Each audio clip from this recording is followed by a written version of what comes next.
joie.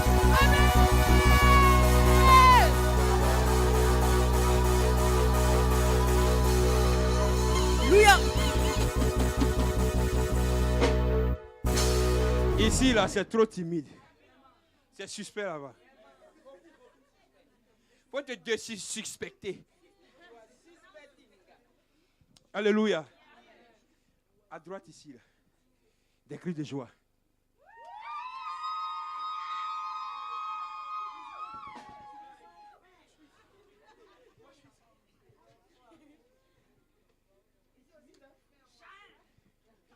À ma gauche, des cris de joie.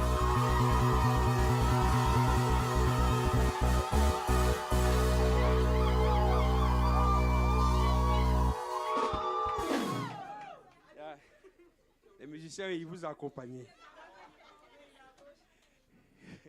Ah, donc, vous n'avez pas crié parce que vous êtes à...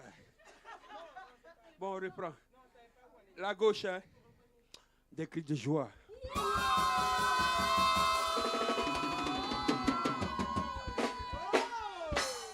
Yeah. Maintenant, le milieu.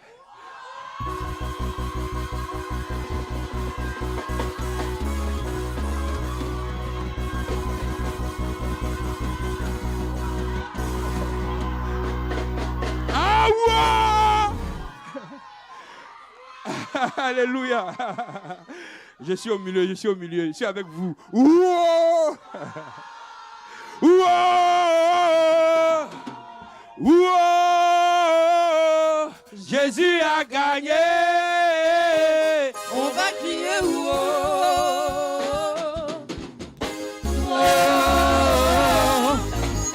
Ouah. Jésus a gagné. On va crier ouah. En ce mois de décembre encore. Hey. Jésus a gagné. On va crier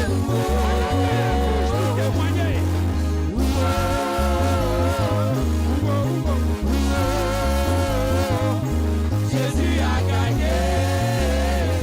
On va crier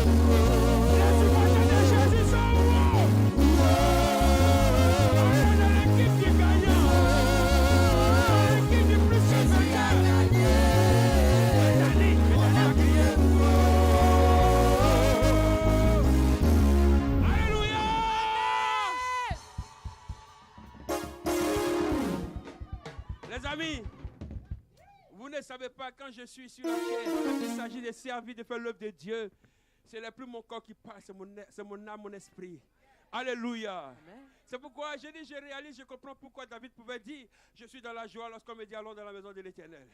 Ah, lorsque cet homme oubliait les yeux, il ne considérait pas les yeux des gens, bien qu'il soit roi, celui qu'il voyait sur son trône était sa majesté, le Dieu suprême. Alléluia. Il ne pouvait que regarder les hommes, les femmes. Il pouvait que juste être reconnaissant du fait que Dieu l'a établi sur ces personnes. Alléluia. Sa vie n'est rien sans Dieu.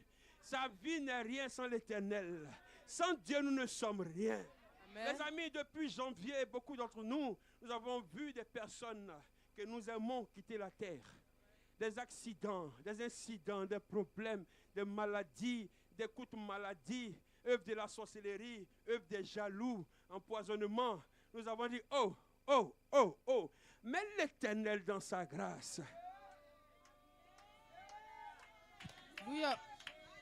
il nous a épargnés. Mes amis, ce n'est pas ta prière qui change d'abord la vie de Dieu. Parce qu'avant toute chose, il s'appuie sur son conseil divin. Alléluia. Alléluia. Parce que tu peux prier, puis Dieu dit non.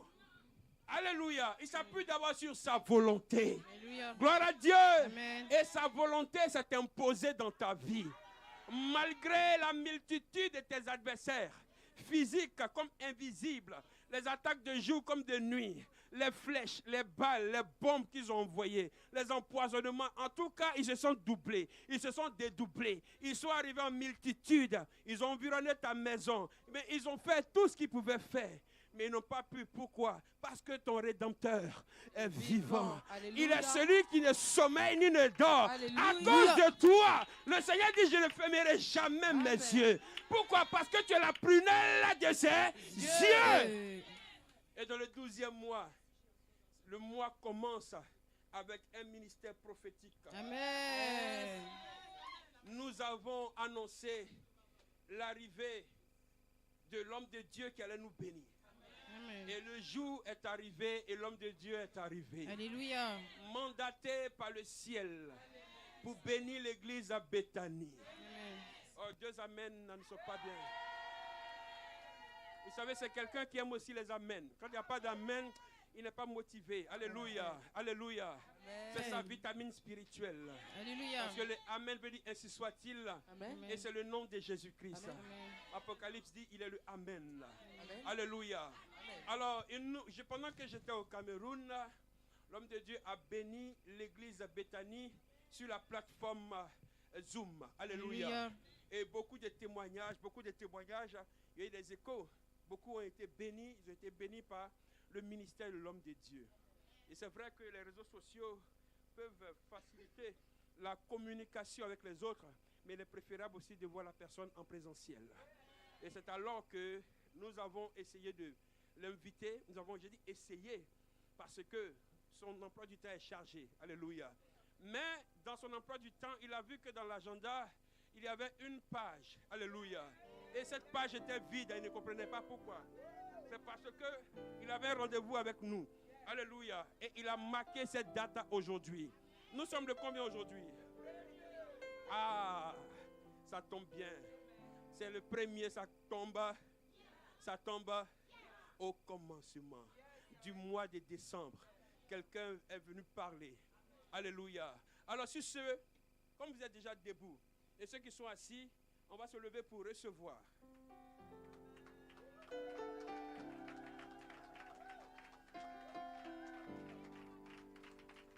On continue encore à acclamer pendant que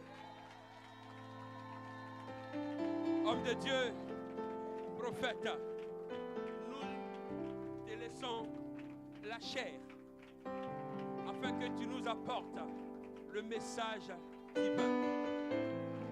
On acclame l'homme de Dieu.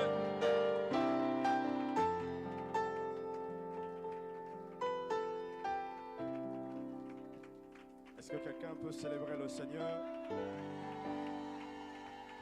Tu peux faire mieux que ça, célèbre le Seigneur.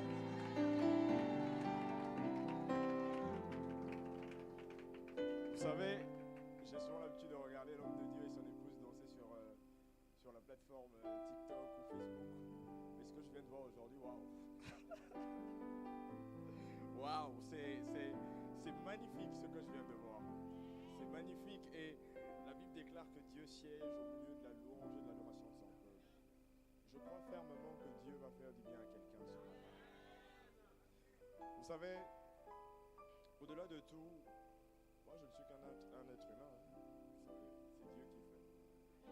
Donc ne te dis pas que c'est le prophète qui va faire, dis plutôt que c'est Dieu qui va faire. Je ne suis qu'un instrument qui va utiliser pour te bénir. Et j'aimerais te dire ceci, quelles que soient les batailles et les difficultés auxquelles tu as fait face depuis le début de l'année, j'aimerais te dire qu'en ce mois de décembre, ça va s'arrêter. Ça va s'arrêter. Vous savez, j'ai appris une chose avec Dieu. Quelles que soient les difficultés auxquelles tu peux être confronté, tant qu'il n'a pas donné son dernier mot, ne baisse pas les bras. Parce que si tu baisses les bras, le diable fera de toi ce qu'il veut. Gloire à Dieu. Est-ce que je peux avoir un ré, s'il vous plaît? J'ai besoin d'un ré. Alors, j'aimerais juste que tu fermes tes yeux, que tu te retrouves devant la présence du Saint-Esprit. C'est le Saint-Esprit qui fait. Ce n'est pas par ma force, ni par ma puissance, mais que le Saint-Esprit vienne saturer ton cœur. Que le Saint-Esprit te touche.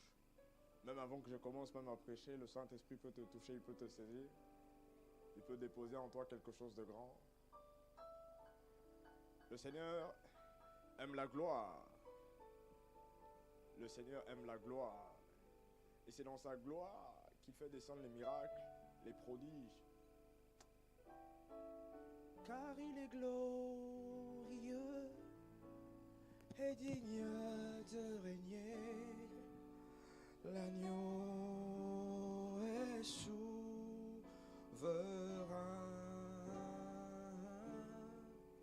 Nous élevons nos voix pour l'adorer. L'agneau est souverain, car il est glorieux. Car il est glorieux et digne de régner. L'agneau est souverain.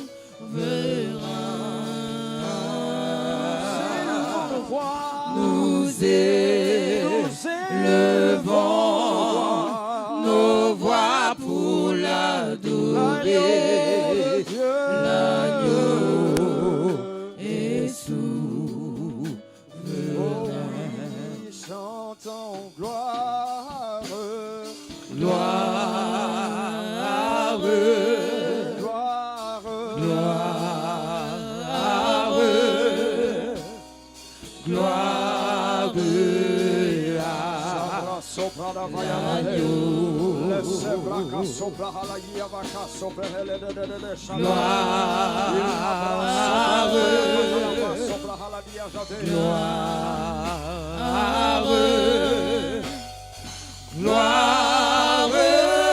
à l'agneau,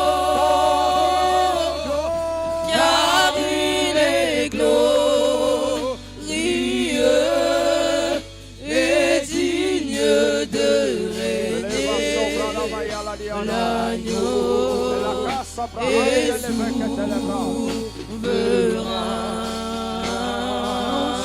souverain. Nous élevons nos voix pour l'adorer.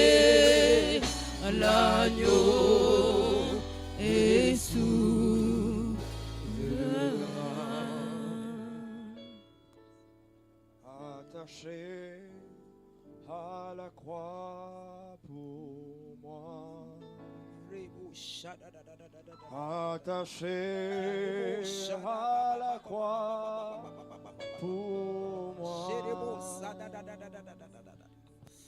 Christ a pris mon péché, il m'a délivré.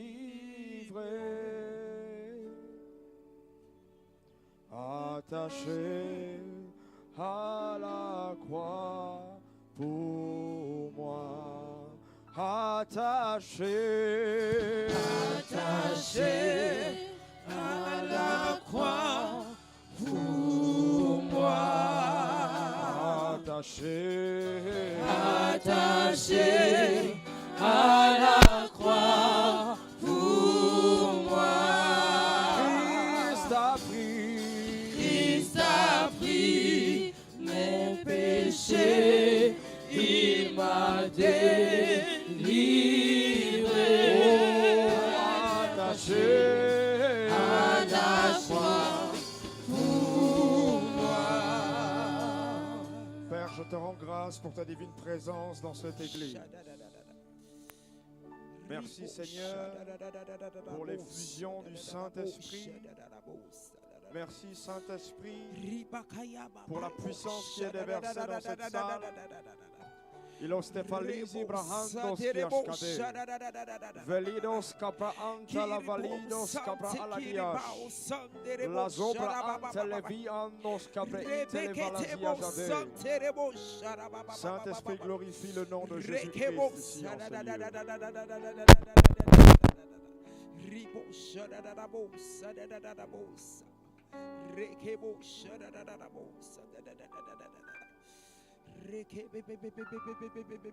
Saint-Esprit, glorifie le nom de Jésus-Christ dans ces lieux maintenant. Glorifie le nom de Jésus-Christ dans ce lieu maintenant. Vianos calaveladis brahanta la kiala.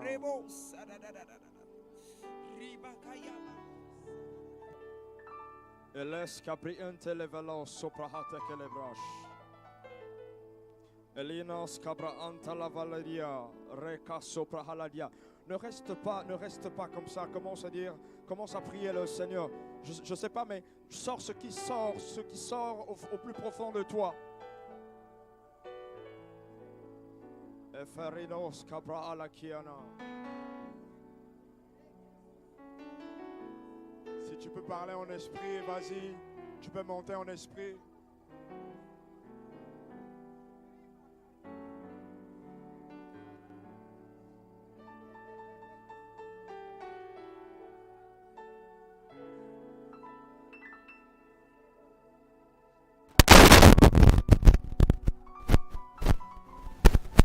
Au nom de Jésus-Christ de Nazareth. Seigneur, merci encore pour ce message qui va être apporté, pour tout ce qui va se faire. Au nom de Jésus-Christ. Amen. Est-ce que tu peux acclamer le Seigneur?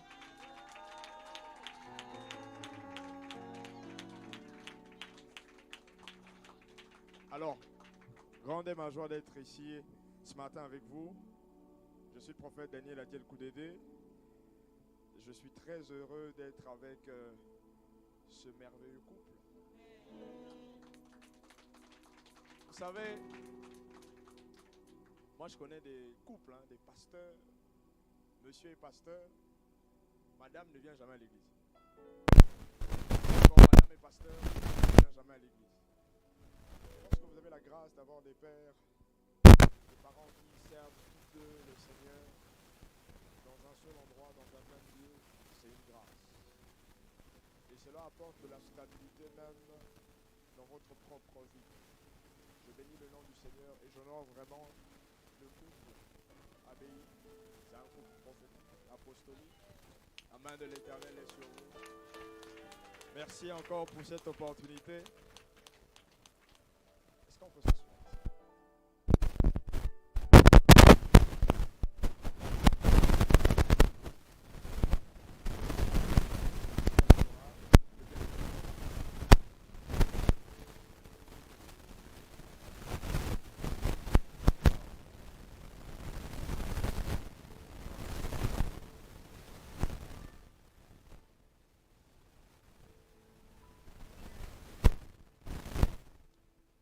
Je ne sais pas si je vais commencer à profiter.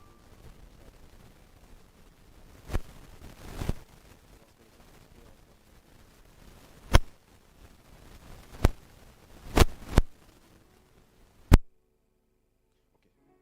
Merci Seigneur. Merci Saint-Esprit. Qui a vu l'affiche? Tout le monde a vu l'affiche? Gloire à Dieu. C'est regarde au-delà de ce que tu vois. Et ce matin, pendant que j'étais en train de venir, j'ai eu mal à la gorge. J'avais très mal à la gorge. J'ai dit, mais qu'est-ce qui m'arrive? Et je ne pouvais même pas parler comme je suis en train de parler là. Et je disais au Seigneur, Seigneur, je suis en train d'aller prêcher. Je suis en train d'aller proclamer ton nom. Et il est anormal que j'ai la voix cassée. C'est pas possible. Je ne peux pas accepter ça. Et le Seigneur me dit, tu es en train d'aller prêcher sur un thème qui est très clair. Regarde au-delà de ce que tu vois. Donc ne regarde pas la situation que tu as maintenant, mais regarde plutôt ce qui va se faire là où tu es en train de parler. Et j'ai dit au Seigneur, ok, je vais le faire. Et nous allons prendre un texte, nous allons lire dans 1 Samuel 17, le verset 23. C'est un peu long, mais on va essayer de couper. Vous savez, dans l'Ancien Testament, il y avait un monsieur qui était tellement courageux pour avoir menacé les enfants d'Israël. Et il disait qu'il va les tuer, qu'il fera d'eux ce qu'il voudra. Mais il a été confronté à un homme qui a arrêté ce cycle-là. Et ce matin, j'aimerais tout simplement te dire qu'un cycle va s'arrêter dans ta vie. 1 Samuel 17, le verset 23. Alors, est-ce que pour le respect de la parole de Dieu, on peut se lever, s'il vous plaît? Juste pour cette première lecture. 1 Samuel 17, verset 23. 1 Samuel 17, verset 23. Je lis la parole au nom de Jésus. Amen. Tandis qu'il parlait avec eux. Attends. Est-ce que vous êtes tous à la ligne? Hello. Ok. Alors, 1 Samuel 23. Vas-y. Tandis qu'il parlait avec eux, voici le Philistin de Gath, nommé Goliath, s'avança entre les deux armées hors des rangs des Philistins. Vas-y, continue. Il tint les mêmes discours que précédemment et David les entendit. Oui. À la vue de cet homme, tous ceux d'Israël s'enfuirent devant lui et furent saisis d'une grande crainte. Chacun disait, « Avez-vous vu s'avancer cet homme ? C'est pour jeter à Israël un défi qu'il s'est avancé. Si quelqu'un le tue, le roi le comblera de richesses, il lui donnera sa fille et il affranchira la maison de son père en Israël. » David dit aux hommes qui se trouvaient près de lui, « Que fera-t-on à celui qui tuera ce Philistin ? Et qui ôtera l'opprobre de dessus Israël ? Qui est donc ce Philistin, cet incirconcis, pour insulter l'armée du Dieu vivant ?» Le peuple, répétant les mêmes choses, lui dit, « C'est ainsi que l'on fera à celui qui le tuera. » Eliab, son frère aîné, qu'il avait entendu parler à ces hommes, fut enflammé de colère contre David. Et il dit, « Pourquoi es-tu descendu ? Et à qui as-tu laissé ce peu de brebis dans le désert ? Je connais ton orgueil et la malice de ton cœur. C'est pour voir la bataille que tu es descendu. » David répondit, « Qu'ai-je donc fait ? Ne puis-je pas parler ainsi ? » Et il se détourna de lui pour s'adresser à un autre et fit les mêmes questions. Tu t'arrêtes au verset 31. Vas-y. Le peuple lui répondit comme la première fois. Au verset 31, « Lorsqu'on eut entendu les paroles prononcées par David, on les répéta devant Saül qui le fit chercher. » Amen. Est-ce qu'on peut acclamer la parole du Seigneur? Tu peux t'asseoir. Alors, la Bible nous parle là de l'histoire de David et Goliath. Mais il y a plusieurs personnes qui ne comprennent pas exactement cette histoire, parce que cette histoire, elle est purement spirituelle et stratégique. Vous devez comprendre une chose, c'est que Goliath était un géant, un néphilim, parce que lorsqu'on regarde dans le monde spirituel, Goliath était une sorte d'hybride. Il était né de l'union d'un ange déchu et d'un être humain, enfin d'une être humaine, d'une femme. Et ce qui a donné Goliath. Et dans les temps anciens, donc chez les Grecs, on les appelait des demi-dieux. Goliath était un demi-dieu. Et donc, qu'est-ce qu'il faisait? Il menaçait les enfants d'Israël en disant que je vais faire de vous ce que je veux. Mais il y a un homme qui s'est levé et qui a dit, il est impossible que quelqu'un se tienne debout et insulte l'armée de l'Éternel. C'est impossible. Vous savez, Goliath ressemble à tous les problèmes que vous retrouvez dans la vie de tous les jours. Goliath, c'est celui qui vient te faire croire que tu ne peux pas réussir pendant que Dieu dit dans sa parole que tu réussiras. Et c'est la raison pour laquelle je vois certains chrétiens qui me disent souvent, prophète, c'est difficile. Non, dès l'instant où tu mets déjà le difficile en avant, tu vas échouer. Et c'est ce que le diable veut te faire comprendre. Nous devons comprendre une chose. Goliath tire sa force de ta peur. Si tu as peur de Goliath, il va t'atteindre. Si tu as peur de Goliath, il va t'atteindre. Il fera de toi ce qu'il veut. Parce que Goliath n'a pas pitié de toi. Goliath, lorsqu'il vient, c'est pour la destruction. Goliath, lorsqu'il vient, c'est pour t'empêcher d'atteindre ton objectif. Combien de projets as-tu monté cette année et ces projets ne sont pas allés jusqu'à son terme? Combien? Il y en a peut-être plusieurs. Ça n'a pas marché. Et aujourd'hui, tu te poses toujours la question de savoir, Seigneur, qu'est-ce que je vais faire? Comment je vais réussir? Il faut fixer ton regard vers Dieu, pas vers un homme. Et David, outré face à ce genre de paroles de Goliath, il a dit, qui est celui qui ose insulter l'armée de l'Éternel? Et moi, j'aimerais te dire ce matin, qui est celui qui t'a défié? Quelle est cette personne qui a osé parler contre toi? Qui est cette personne-là qui est en train de manipuler ta vie et qui t'empêche de voir la main de Dieu et qui te fait rentrer dans une grande lamentation? Tu es en train de te lamenter tout le temps parce que les choses ne marchent pas. J'aimerais te dire ceci, regarde au-delà de ce que tu vois. Si tu regardes à ta situation actuelle, tu ne réussiras pas. Vous savez, David n'a pas eu peur lorsqu'on lui a parlé de Goliath. Il dit, qui est cet homme qui ose défier l'armée de l'Éternel? C'est la question que tu dois te poser dès à présent. Qui est celui qui te défie? Quelle est cette personne-là qui vient dire que moi je ferai de toi ce que je veux? Et toi tu vas rester tranquille en train d'accepter cela. Il faut que tu sois un révolutionnaire. Si dans ta famille les choses ne marchent pas, toi tu dois dire non, non, non, non, non, non. Pour moi ça va marcher. Je ne suis pas mon père, je ne suis pas ma mère. Moi je suis moi. Et j'ai reçu un mandat de l'Éternel. Je ne peux pas accepter de vivre les difficultés que ma famille a eu à vivre. C'est impossible. Laisse-moi te dire une chose. La pauvreté est un esprit. Dans ta famille, les gens sont pauvres. Et toi, tu acceptes la pauvreté. Ça va de génération en génération. De génération en génération. Lorsque tu veux faire quelque chose, tu vois cette muraille-là. Tu vois ce Goliath-là qui t'empêche d'avancer. Et là, tu baisses la tête. Qui t'a dit de baisser la tête? Est-ce qu'on vous a dit que les chrétiens sont des défaitistes? Non. Le chrétien n'est pas un défaitiste. Si tu te crois défaitiste, tu vas échouer.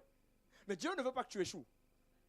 Écoutez, je vais vous dire une chose. Il faudrait que vous puissiez capter exactement les paroles de votre Père spirituel. Il a dit quelque chose tout à l'heure là qui était puissant. Mais j'aimerais vous expliquer ça autrement. Vous savez, nous sommes au 12e mois de l'année. Le dernier mois de l'année. Et dans le monde spirituel, il y a ce qu'on appelle par le gouvernement divin. Le chiffre 12 dans le monde spirituel, c'est l'assemblage du gouvernement divin. Et c'est là où se prennent les plus grandes décisions de la terre. Dans le ciel. En cette période-là. Ça, je vous le dis clairement. C'est en cette période-là. Et il faut faire excessivement attention. Qu'est-ce que tu as demandé au Seigneur? En fait, c'est le temps où tu dois saisir ta destinée. Parce que lorsque 2025 va arriver, il ne faudrait pas que tu te dises non, mais 2025, les choses sont en train de patauger pour moi. Si les choses pataugent pour toi en 2025, c'est toi-même.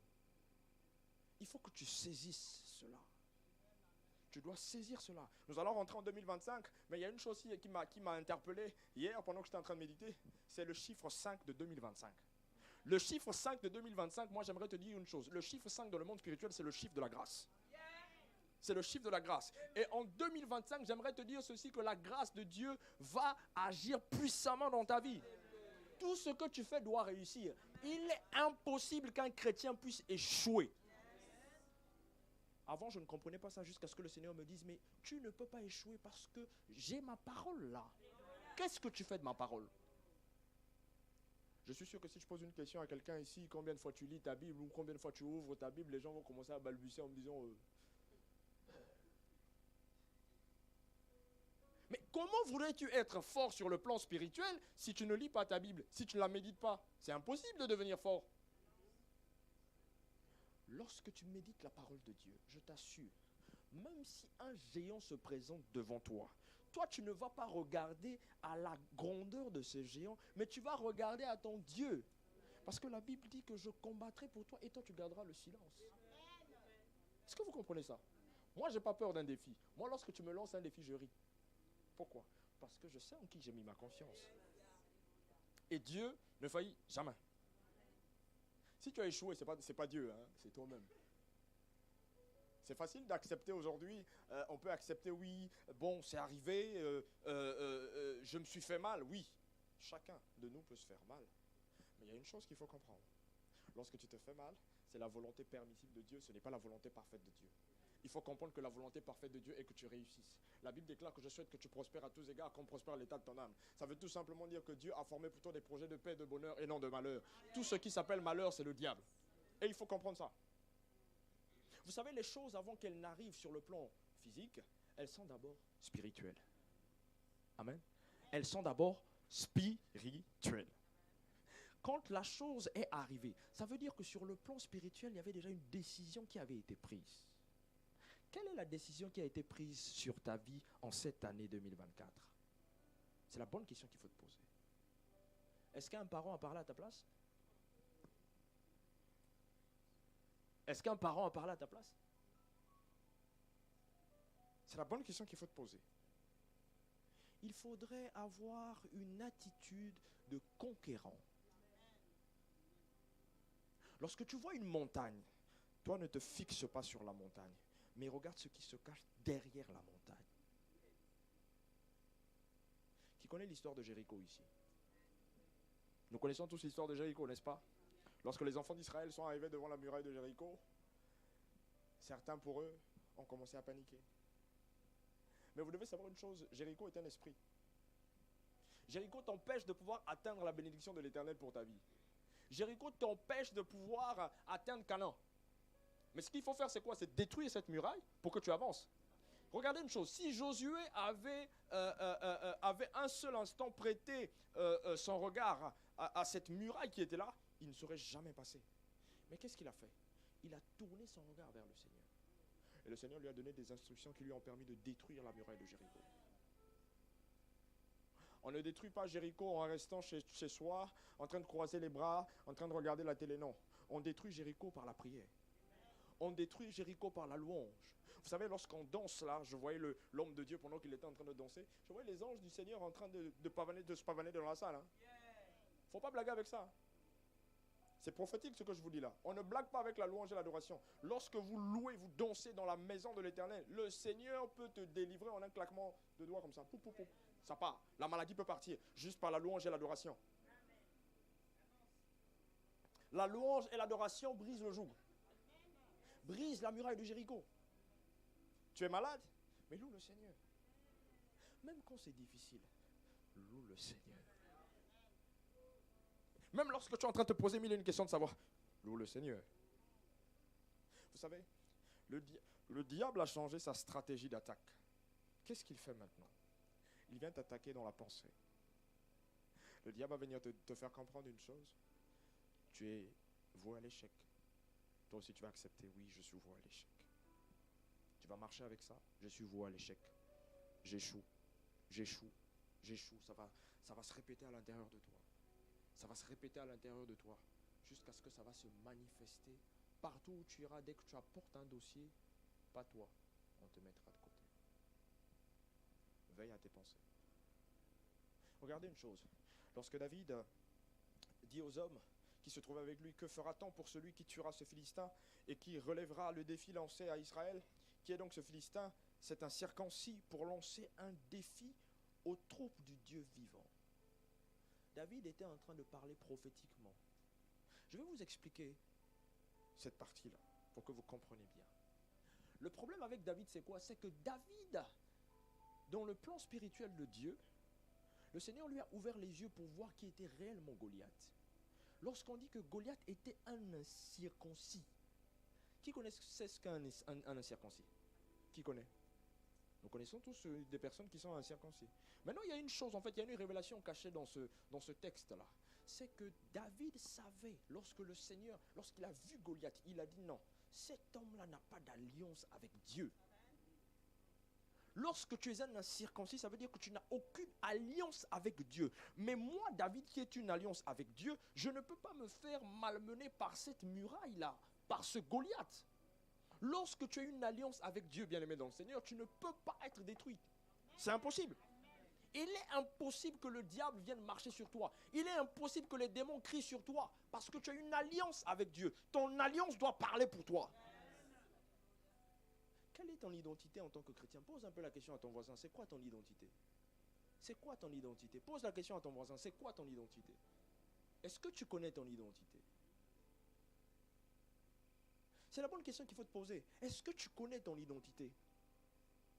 Est-ce que lorsque tu te réveilles le matin, tu es toujours en train de réfléchir à ce qui va se passer demain? Écoutez, faites ceci. Apprenez à lâcher prise. Apprenez à lâcher prise. À un moment donné, il faut lâcher. Lorsque tu lâches, la main de Dieu agit. Vous savez, on peut te donner une prophétie tout de suite. Je prophétise sur toi, tu auras l'argent, tu auras ceci, tu auras ceci, tu auras cela. Mais qu'est-ce que tu fais après? Toi, tu vas t'arrêter là, tu vas t'arrêter au prophétique, au message prophétique qu'on t'a donné. Mais qu'est-ce que tu fais après? Généralement, la plupart des prophéties qu'on donne à certaines personnes échouent souvent parce que ces personnes-là ont juste accepté la prophétie. Mais comment tu t'occupes de cette prophétie?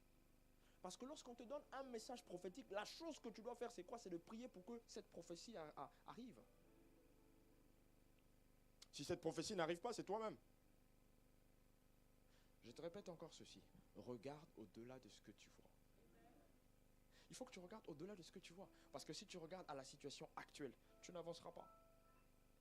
Tu n'avanceras pas. Quel que soit le nombre de bouteilles d'huile qu'on peut verser sur ta tête, tu n'avanceras pas. Ah mais je vous dis clairement, hein, tu n'avanceras pas. Je connais un monsieur, avant que je le rencontre, c'est un monsieur qui allait tout le temps dans les églises, il va dans telle église, il va ceci, il changeait tout le temps des églises. C'était ça son quotidien de tous les jours. Il allait dans plusieurs églises pour aller chercher une solution à son problème. Et un jour, j'étais invité dans une église au Gabon. Je rencontre cet homme et je parle sur sa vie. Et je lui ai dit, la raison pour laquelle les choses ne marchent pas pour toi, c'est parce que tu es instable dans ton esprit. Est-ce que vous savez que l'instabilité peut jouer à votre propre vie? Lorsque tu es instable avec le Seigneur, les choses ne marcheront pas pour toi. Si tu vas à gauche, à droite, je t'assure, tu vas patauger dans la boue. Les choses ne marcheront pas pour toi. Dans le monde spirituel, il y a un principe, un seul principe. Tu t'attaches, je te bénis. C'est tout. Tu t'attaches, je te bénis. La Bible dit que c'est celui qui persévérera jusqu'à la fin qui verra la main de Dieu, qui sera enlevé là. Tu ne peux pas voir la main de Dieu se manifester dans ta vie si tu ne persévères pas. Or, le problème avec les chrétiens d'aujourd'hui, c'est quoi? Bon, j'aime pas souvent dire le mot chrétien parce que ça me dérange. Je le dis parce que j'essaie un peu, bon, les gens me disent non, mais prophète, essaie quand même d'être un peu sympa.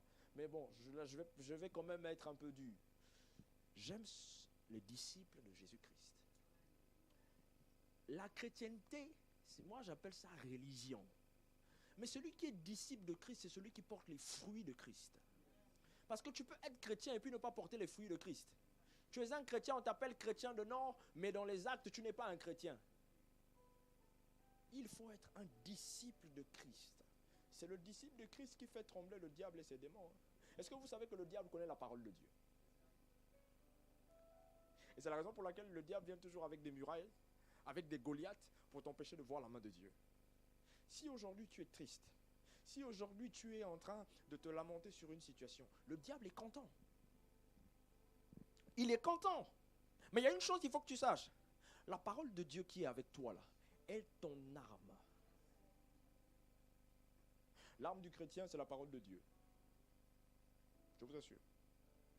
J'ai posé un jour la question à un frère, pasteur, je disais, c'est quoi les armes du chrétien? Quelles sont les armes du chrétien? Alors là, j'étais choqué. Il va dans Éphésiens, il me dit le casque du salut. Il m'a sorti tout ça. J'ai dit, ok, fine, c'est bien. Il dit, ok. Mais il y a une chose que moi je lui ai rappelé. La première arme du chrétien, c'est le nom de Jésus-Christ. Éphésiens 4, je crois que c'est verset 6. Les lecteurs de la parole de Dieu. Éphésiens 4, le verset. Oh là là, mais c'est tout le monde qui devait répondre quand même, hein. Écoutez, l'arme du chrétien, l'arme du disciple de Christ, c'est le nom de Jésus-Christ. La première arme, c'est le nom de Jésus-Christ. Lorsque tu es face à un Goliath, lorsque tu es face à une situation qui te dépasse, invoque le nom de Jésus-Christ et tu verras la main de l'Éternel se manifester dans ta vie. C'est lorsque tu invoques le nom de Jésus-Christ que tu es sauvé. Vous savez, lorsqu'on invoque le nom de Jésus-Christ, lorsqu'on dit Jésus, le ciel, la terre, tremble. Totalement. Regardez une chose. Lorsque le sang de Jésus-Christ a coulé sur la croix de Golgotha, qu'est-ce qui s'est passé? La terre a tremblé. Le ciel également a tremblé. Pourquoi? Parce que c'est le Fils de Dieu qui est mort sur la croix. Vous savez, lorsqu'on regarde David ici, David qui vient défier Goliath, qui dit à Goliath, je vais te tuer, je vais te vaincre. C'est tout simplement la personne de Christ qui est venue détruire Goliath.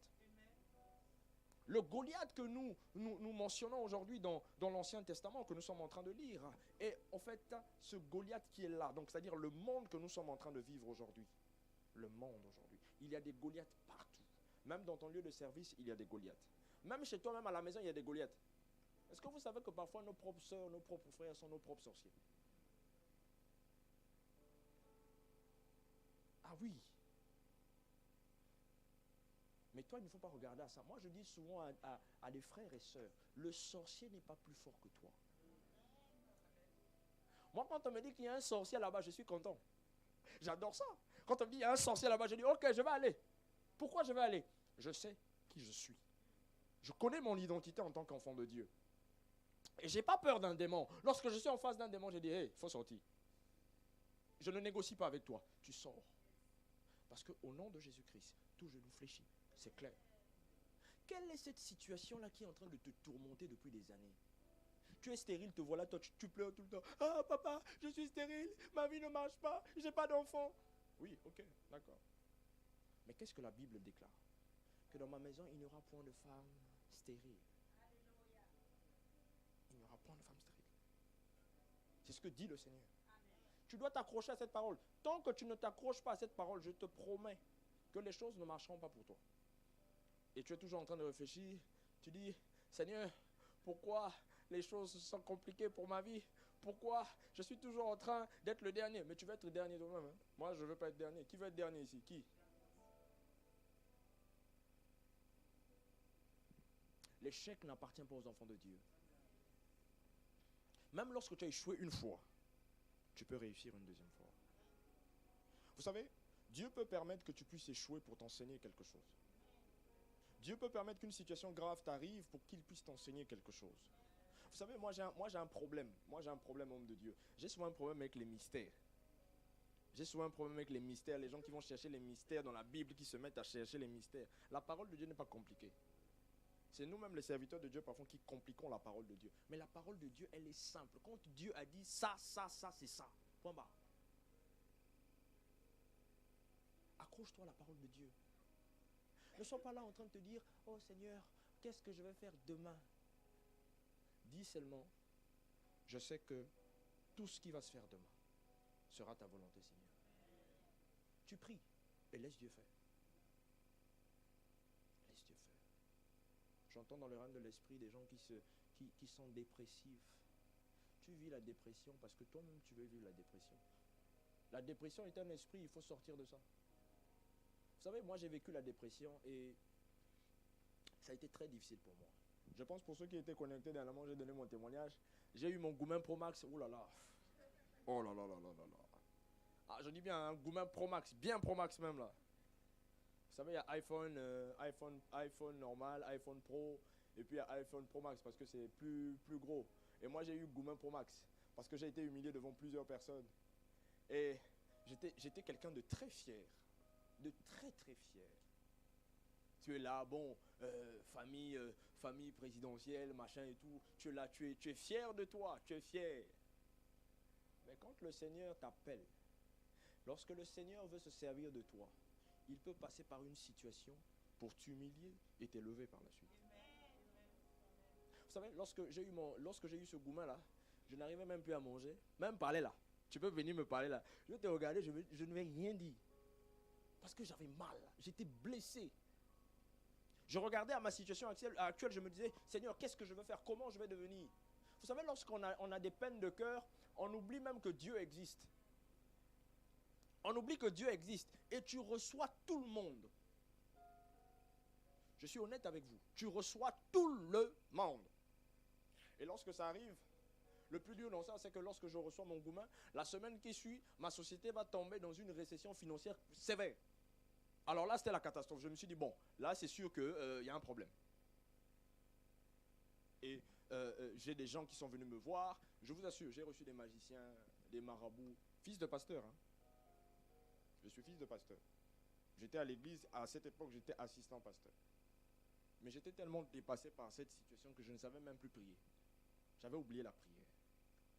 J'ai reçu des marabouts, j'ai reçu des gens. Mais vous savez, lorsque Dieu veut se servir de toi, lorsque Dieu a un plan parfait pour toi, quels que soient les gars que tu vas aller consulter là, ça ne va pas marcher. Je vous assure, rien n'a marché. J'ai donné tout ce que j'avais comme argent, tout ça. Ça m'a même vidé encore l'argent. Je suis rentré dans des dettes mais compliquées. J'avais mal à la tête. J'avais très mal à la tête. J'étais devenu une personne non grata. Personne ne voulait plus me voir. Tout simplement pourquoi? Parce que je faisais le têtu. Moi, j'ai jamais voulu servir Dieu. Hein. J'ai jamais voulu devenir prophète, serviteur. J'ai jamais voulu de ça. C'était les parents qui me poussaient toujours. Mon père me poussait, ma mère me poussait, surtout ma mère. Dieu m'avait dit que lorsque tu vas naître, tu vas le servir. Vous savez, écoutez souvent vos mamans. Hein. Si maman te dit, Dieu t'a dit que tu vas, il faut écouter. Je vous assure, il faut écouter. Tu n'écoutes pas, tu es là en train de faire le rebelle. Laisse-moi te dire une chose, tu vas avoir un problème là qui va te... Oh.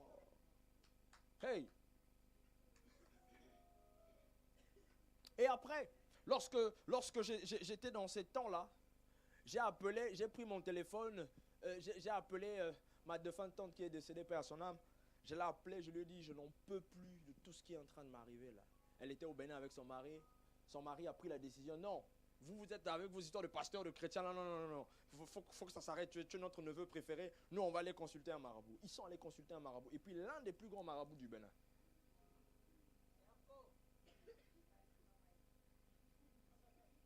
Je vous assure. Je le dis, je vous assure, je vous partage cette histoire parce que ça a été un moment très difficile pour moi. Quand vous me voyez aujourd'hui là, c'est Dieu seulement. C'est Dieu, c'est pas un homme. Et lorsque mon oncle et ma tante sont allés voir ce marabout là, alors là, c'est ce qui m'a tué. Ce jour-là, j'ai même eu envie de casser le téléphone. Ce marabout là va dire, il a fait ces choses, tout, il dit, allez dire à votre neveu là, je n'ai pas envie d'avoir des problèmes avec lui.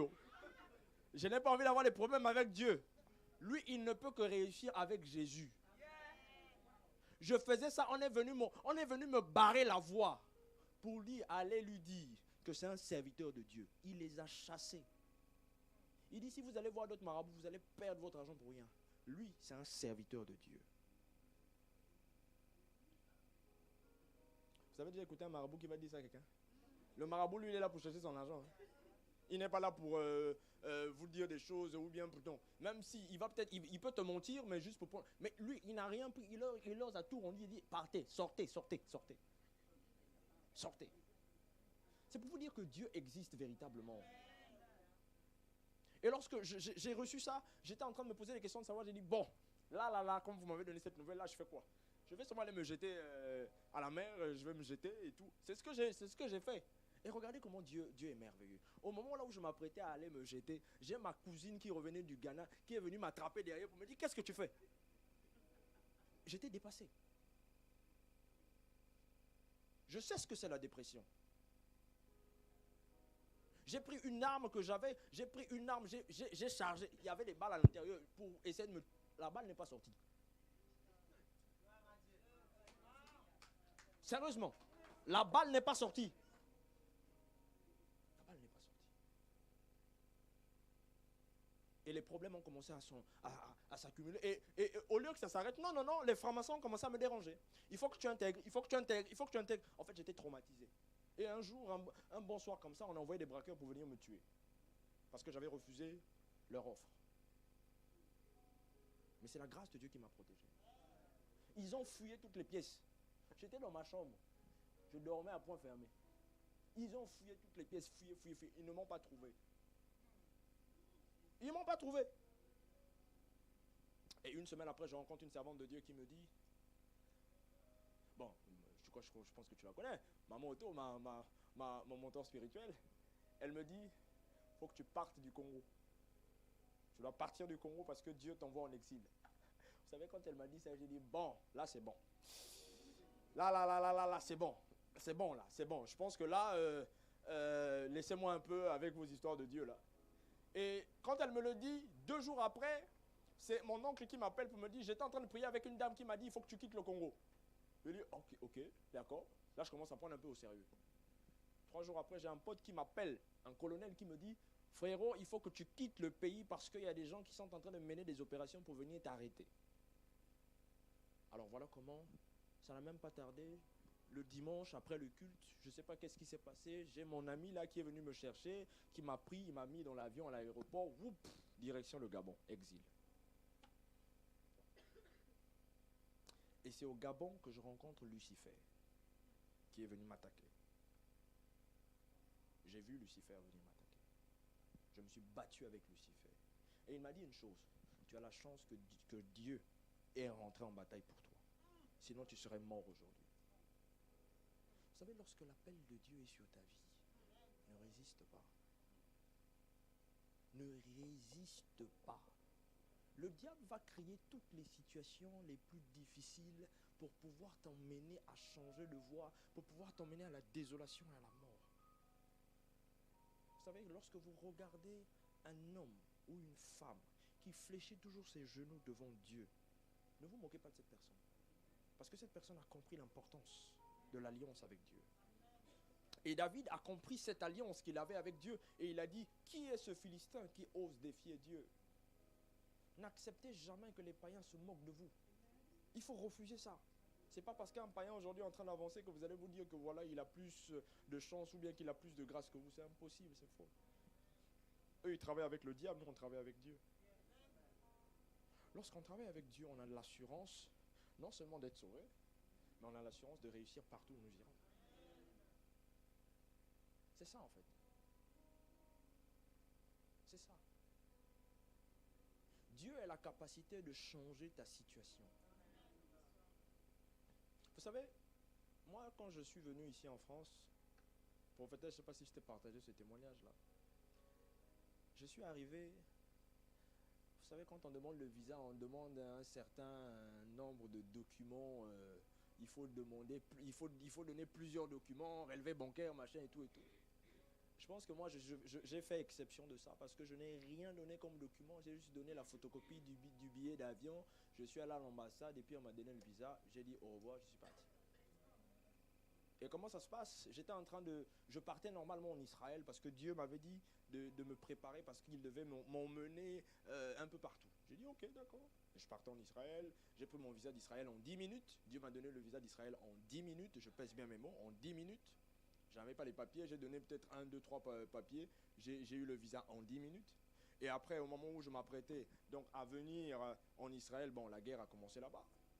Et je devais normalement venir ici en France pour pouvoir voir ma mère.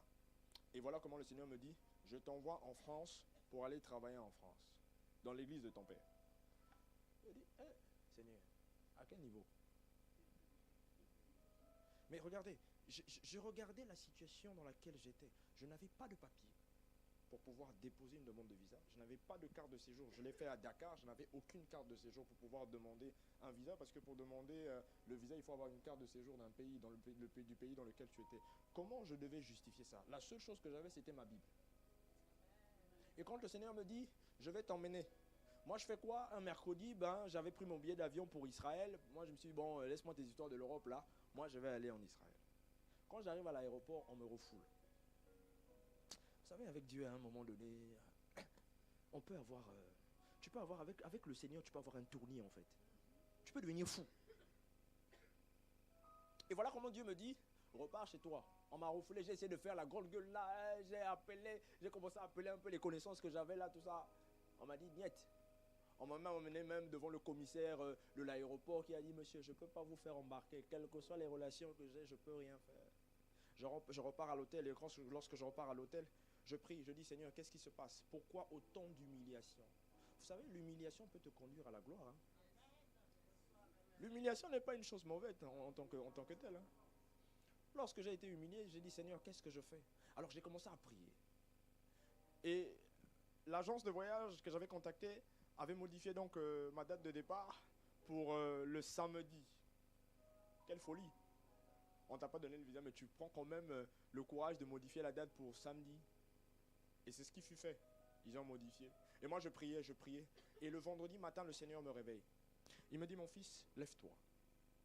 Je me suis levé. Il me dit, habille-toi. Je me suis habillé. Mets ton col pastoral. J'ai mis le col pastoral. Il me dit, ouvre ton sac. J'ouvre mon sac.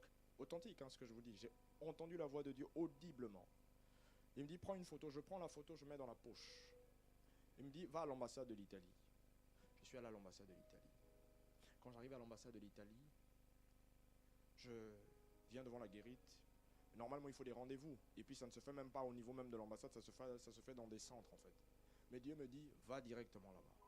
Mais moi, je ne connais personne. Je suis un étranger dans un pays et je ne connais pas... voilà. Le Seigneur me dit, va, c'est moi qui t'envoie. Et lorsque j'arrive à la guérite, ce qui se passe, c'est quoi? Je dis au gardien, je dis, dites au consul que je suis là.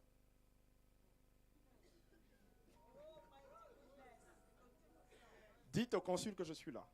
Mais monsieur, j'ai dit, dites-lui que je suis là. Je prends mon passeport, je lui donne. Il dit, ok monsieur, attendez. Alors voilà comment le consul lui-même descend. De son bureau, il descend pour venir me chercher. Il dit, monsieur Koudédé, vous êtes où? Je dis, je suis là. On me fait rentrer. Et lorsqu'il me fait rentrer, j'explique mon problème. Je dis, normalement, moi je partais en Israël, mais là, on m'empêche d'embarquer parce que je n'ai pas de visa Schengen. Il dit, ok, d'accord, il n'y a pas de souci. Il dit, est-ce que vous avez le billet d'avion? Je dis, oui, j'ai le billet d'avion. Je donne le billet d'avion. Il regarde, il dit, ok, d'accord. Il appelle sa collaboratrice et lorsque sa collaboratrice arrive, elle me pose la question de savoir, monsieur, vous voulez que je vous donne combien de mois? Regardez, vous savez, voilà pourquoi je dis à quelqu'un ce matin, regarde au-delà de ce que tu vois. Tu dois regarder au-delà de ce que tu vois. Dieu est capable de faire des choses incroyables dans ta vie. Alors voilà comment lorsque je fais cela, je donne mon passeport. Elle prend les empreintes, elle fait tout, elle me demande la photo. Je sors la photo que le Seigneur m'avait demandé d'emmener, je donne. Elle fait tout ce qu'il faut faire, elle me demande de payer, je paye les frais de visa. Elle me dit, revenez dans 1 heure. Et lorsque je suis revenu, elle m'a dit, monsieur, votre visa est prêt, signé, tout ça. Tenez, au revoir, bon voyage. On ne blague pas avec Dieu. Et lorsque je suis rentré chez moi, je me suis mis à genoux, j'ai dit, Seigneur, pardonne-moi. Parce que j'ai regardé à ma situation actuelle. Je n'aurais pas dû regarder à ma situation actuelle, mais j'aurais dû regarder au-delà de ce que je vois. Parce que lorsque Dieu te dit, mon fils, ma fille, fais ça. Fais ce que Dieu te demande. Parce que lui-même, il saura, il connaît les stratégies qu'il faut pour que tu puisses rentrer dans la victoire. Lorsque Dieu t'envoie en guerre, il t'a déjà équipé. Alors si toi tu te dis, non mais la guerre elle est trop grande, l'adversaire que j'ai en face de moi il est trop fort, tu vas échouer. Tu vas échouer. Dieu nous a déjà équipés. C'est la raison pour laquelle il nous dit dans sa parole, nous ne combattons pas pour la victoire car nous sommes déjà dans la victoire. La victoire a été gagnée sur la croix de Golgotha lorsque Christ a dit que tout était accompli, tout était accompli. Alors regarde au-delà de ce que tu vois. Soit comme Goliath lorsqu'il s'est mis, soit comme David, lorsqu'il s'est mis devant Goliath, il n'a pas eu peur. Il a dit à Goliath, je vais te tuer, je vais finir avec toi. Qui es-tu pour oser menacer le peuple de Dieu? Et toi aussi, ce matin, tu dois tout simplement dire à tes problèmes, qui es-tu au problème pour vouloir m'effrayer? Qui es-tu au problème pour pouvoir me menacer? J'ai Christ en moi et je réussis. C'est ce que tu dois te dire. Il faut que tu te maries. Tu es en train de dire, Seigneur, trouve-moi la femme. Seigneur, je n'ai pas d'argent pour pouvoir me marier. Laisse-moi tout ça, bien-aimé dans le Seigneur. Fléchis tes genoux et dis, Seigneur, regarde cette situation. Regarde cette situation. David n'a pas eu peur, mais il allait jusqu'au bout. Saoul a essayé d'équiper, un peu plus loin dans le verset, lorsque vous essayez de voir, Saoul a essayé d'équiper Goliath avec une armure. Mais David n'avait pas besoin de ça. David n'avait pas besoin de ça. Bien aimé dans le Seigneur, j'aimerais te dire une chose qui me vient à l'esprit d'ailleurs. Le Seigneur est en train de me dire que tes compétences parfois ne suffisent pas. Laisse Dieu t'emmener dans les hauteurs. Tu peux être intelligent comme jamais. Mais si Dieu te dit, là où tu vas aller là, tu vas réussir, tu vas réussir. Même si tu n'as pas un bac plus 10. Moi je connais des personnes qui n'ont même pas de bac. Mais ce sont des personnes qui gagnent bien leur vie. Ils ont beaucoup d'argent. Pourquoi? Parce qu'ils se sont focalisés sur Dieu. Lorsque tu te focalises sur Dieu, Dieu fera de toi une grande personne. Dieu fera de toi une grande personnalité. Arrête de toujours te lamenter. Regarde au-delà de ce que tu vois. Et tu verras la main de Dieu agir puissamment dans ta vie. Vous savez, il y a des combats qu'il faut éviter. Il faut souvent éviter de perdre votre temps avec certains combats. Oh Seigneur, je brise ceci, je brise cela. Non, il est écrit. Référez-vous toujours à la parole de Dieu. Il est écrit que je prospérerai. C'est ce que Dieu a dit dans sa parole. Il faut rappeler à Dieu ce qu'il a dit. C'est la raison pour laquelle nous ne réussissons pas en fait. Nous prions par nous-mêmes pendant que nous devons prier avec les promesses de l'Éternel. Il faut rappeler à Dieu, Seigneur, c'est toi-même qui as dit. Donc s'il arrive quelque chose de mal là, c'est pas moi, c'est toi. Voilà pourquoi lorsque je suis parfois devant des cas de maladie, quel que soit le cas de maladie que j'ai en face de moi, moi quand j'arrive, je regarde le cas, je trouve ça comme de la boue. Parce que Dieu est plus puissant que la maladie. Dieu est plus puissant que toutes les situations que tu peux avoir, tout ce que tu peux vivre. Dieu est plus puissant que ça. Alors ça dépend de toi. Change ta façon de penser. Change ta façon de voir les choses. Même quand c'est difficile, dis que c'est facile. Vous savez, il y a certains hommes de Dieu qui me disent souvent que je suis prétentieux. Ils me traitent souvent de prétentieux. Ils me disent, tu as trop d'assurance en toi. Je dis oui. J'ai de l'assurance parce que je sais. Je sais ce que Dieu a fait dans ma vie. Je vous assure, je ne sors pas souvent ce témoignage-là de ma personne. Je ne le fais jamais. J'aime pas le faire. Il y a peu de personnes qui savent ce que moi j'ai eu à vivre dans ma vie. Et quand je sors ça, c'est tout simplement pour encourager la foi d'une personne. C'est pour te dire que Dieu est capable de t'emmener dans de hautes sphères. Vous savez, lorsque je suis parti du Congo pour le Gabon, le Seigneur a commencé à m'ouvrir les portes avec les grands hommes politiques. J'ai commencé à rencontrer des hautes personnalités. Pendant que je n'avais jamais imaginé que je pouvais le faire un jour. Chez moi encore au Congo, oui. Mais ailleurs, non. Et j'en ai rencontré. Et je continue encore d'en rencontrer. Pourquoi? Parce que la grâce de Dieu est sur ma vie. Je suis passé par quelque chose. Et j'ai fixé mon regard vers le Seigneur. Lorsque tu t'attaches à Dieu, Dieu ne peut pas te décevoir. C'est impossible. C'est impossible. Alors fais confiance au Seigneur et tu verras que ta vie ne sera plus jamais la même. Ta vie ne sera plus jamais la même. Écoute ça. La raison pour laquelle tu n'as plus d'assurance à l'intérieur de toi, c'est parce que les problèmes de ta vie t'ont tellement embrouillé l'esprit qu'aujourd'hui tu n'as plus d'assurance. Même quand on te dit que Dieu te bénisse, toi tu prends ça comme ça. Bien aimé dans le Seigneur, moi quand on me dit que Dieu te bénisse, je dis Amen. Parce que le simple fait qu'on t'a dit que Dieu te bénisse, ça ouvre le ciel. Ça ouvre le ciel. Lorsqu'on te dit You are blessed, ça ouvre le ciel. Il y a quelque chose qui tombe sur toi. Est-ce que vous savez que la bénédiction, ce n'est pas seulement matériel? La bénédiction peut être aussi spirituelle. La bénédiction, quand on te dit sois béni, ça peut t'épargner de la mort. Attention, ça peut t'épargner de la mort.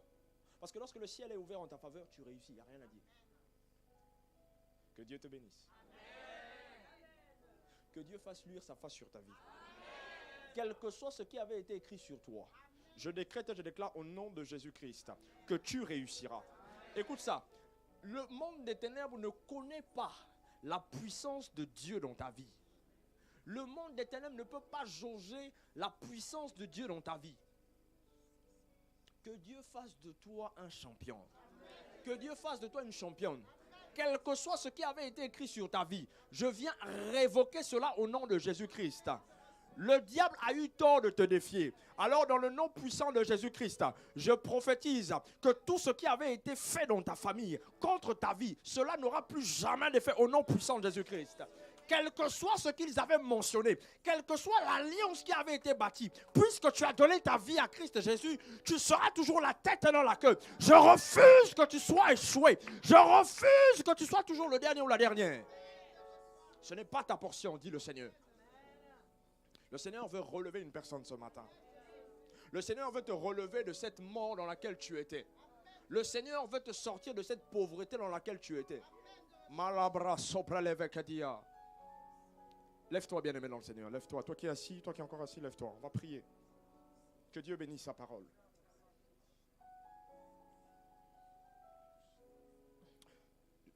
Je t'appartiens. Je t'appartiens. Jusqu'au jour où tu viens. Jésus, je t'appartiens. Je crois que ça fait 1, 4, 5. Je t'appartiens. Je t'appartiens. Jusqu'au jour où tu viens. Jésus, je t'appartiens. Je t'appartiens. Je t'appartiens. Jusqu'au jour où tu viens. Jésus, je t'appartiens. Je vois une catégorie de personnes ici pendant que je suis en train de chanter. Tout ce que tu entreprends tourne toujours en rond. Tu es là, viens devant. J'aimerais prier pour toi. J'aimerais déclarer quelque chose dans ta vie. Tout ce que tu veux faire, ça ne marche pas, ça tourne toujours en rond et tu te poses toujours des questions de savoir comment je vais réussir. Le Seigneur veut briser quelque chose dans ta vie. Veli annonce presque dit. La zobra anta la kidama onte le presque le diva la yajade. Tu es Alpha et Oméga. Nous t'adorons, Seigneur. Tu es l'eau. Tu es Alpha, tu es Alpha et Oméga.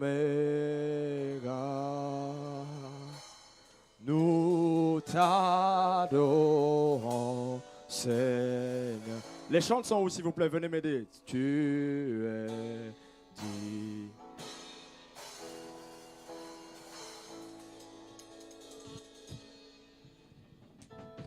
Nous te rendons toute la gloire. Nous t'adorons, Seigneur. tu es digne de nous. Oh oui, nous te rendons, nous te rendons toute la gloire. Nous t'adorons, Seigneur. Tu es digne de nous. Oh oui, nous te rendons,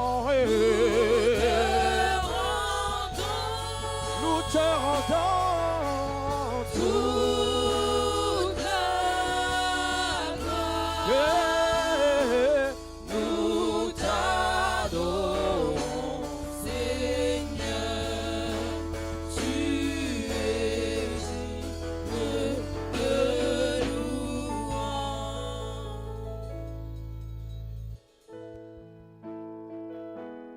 de ce cycle qui était en train de sévir dans vos vies doit s'arrêter au nom de Jésus-Christ.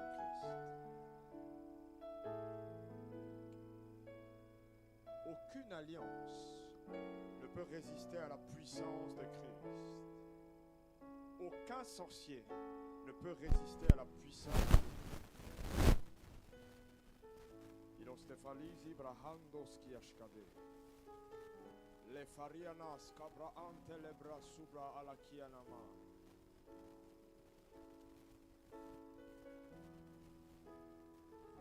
Qui s'appelle Vanessa dans la salle? Qui s'appelle Vanessa dans la salle? Vous avez une Vanessa ici? Qui s'appelle Vanessa dans la salle ou qui connaît une personne qui s'appelle Vanessa?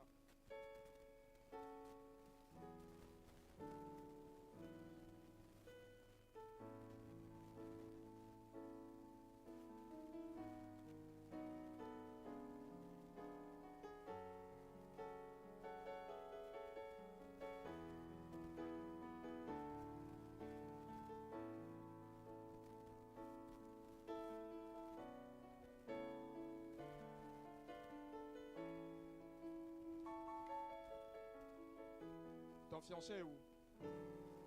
Je parle de toi, en lunettes. Ton fiancé est où? Venez, tous les deux. Venez.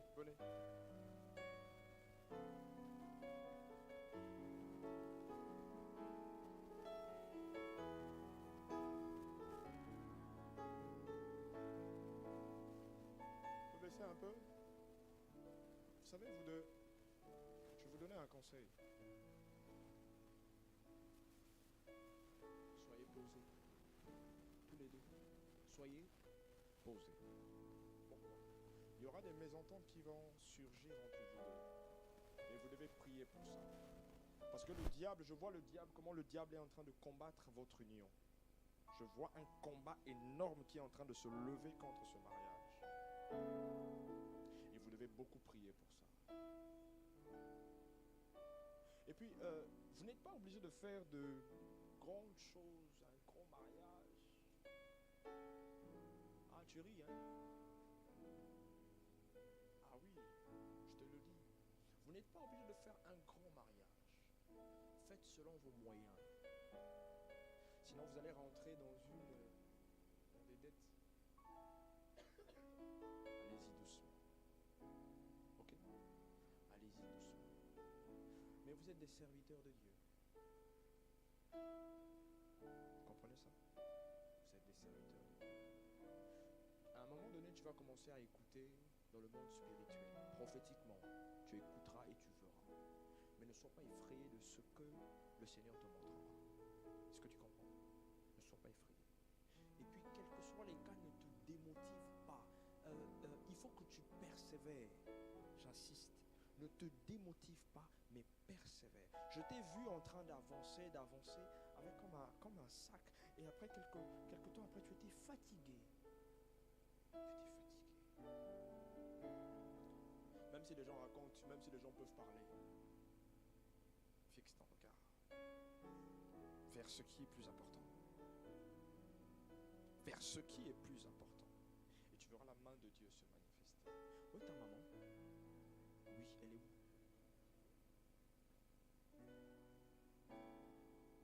Elle va bien? Elle est chrétienne, ta mère? Ok. Il faut dire à ta mère, dis à ta mère de prendre un temps, mais vraiment un temps dans la prière pour sa santé. Tu comprends ça? J'ai vu ta mère tomber malade. Et elle était faible. Dis-lui de prendre un temps pour sa santé. Qu'elle prie pour ça, afin que Dieu lui fasse grâce. Sylvie, tu es là? Sylvie, lève ta main. Pendant que je suis en train de lui parler, je vois la main de l'Éternel venir tenir ton ventre. Et le Seigneur me dit qu'il va te faire grâce. Ne t'inquiète pas, arrête de pleurer. Cesse de pleurer. Dieu va te faire grâce. C'est ma fille, elle est venue avec moi. Mais je vois la main de l'Éternel venir la toucher dans le ventre. J'ai vu comment le Seigneur te touche le ventre. À partir de l'année prochaine, tu auras un enfant. C'est ce que me dit le Seigneur. Tu auras un enfant l'année prochaine. Sois juste confiante avec Dieu et tu verras sa main se manifester dans ta vie. C'est tout ce que je peux te dire. Tu sais, le départ de ta mère a libéré beaucoup de choses. Tu le diras à ta soeur. Le départ de votre maman a libéré beaucoup de choses, a ouvert beaucoup de choses. Mais attention, gardez votre foi, ne baissez pas les bras, parce que Dieu est avec vous. Est-ce que tu comprends ça? Tu es en train de chercher du boulot, toi? Est-ce que tu veux un autre boulot? Pardon? Plus de contrats. Parce que pendant que je suis en train de me tenir là, je vois plusieurs entreprises qui sont là. Voilà pourquoi je te pose la question de savoir si tu es en train de chercher du boulot. Tu fais quoi dans la vie exactement? Tu es dans le transport. Tu es entrepreneur, tu es ton propre patron? C'est ça?